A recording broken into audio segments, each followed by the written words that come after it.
Hello and welcome friends, बहुत बहुत स्वागत करता हूं आपका माइक्रोसॉफ्ट एक्सेस सीखने की सीरीज में। आज की वीडियो बहुत कमाल की है क्योंकि आज के इस वीडियो में हम बात करने जा रहे हैं डेसिमल से बाइनरी कन्वर्जन का कैलकुलेटर बनाने का।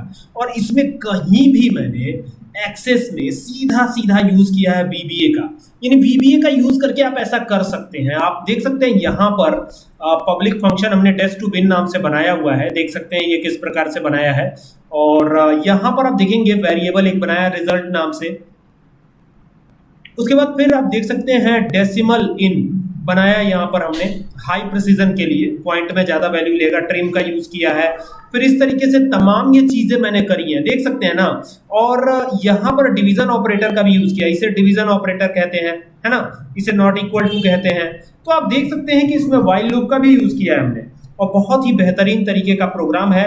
फंक्शन डेस्ट टू बिन नाम से बना हुआ है, आप देख सकते हैं ये जो फंक्शन है डेस्ट टू बिन नाम से बना हुआ है। और अब आपको कुछ और लिखने की जरूरत नहीं है, अगर आपको ये कोड आता है, ये कोड आपने सही से लिख लिया तो काम हो जाएगा बहुत आसान। अभी ये काम कैसे करेगा, सीधा आपको जाना है ये रन वाले बटन पे। रन वाला बटन आपको दिखाई दे रहा है, बस इसी पे सीधा क्लिक कर दीजिएगा। जैसे ही क्लिक करिएगा तो मैक्रो का नाम है रन डेस्ट टू बिन, ठीक है। तो यहां से रन करिएगा। आप जैसे ही रन करते हैं तो ये विंडो खुलती है और ये कहता है ना कि इसमें आप कोई भी डेसिमल नंबर एंटर कीजिए। जैसे सपोज कीजिए 15 एंटर किया और यहां से ओके कर दिया, तो आप देखेंगे कि 15 का जो बाइनरी कन्वर्जन है डेसिमल से बाइनरी में कन्वर्ट होने पे 1111 यही आ रहा है, ठीक है।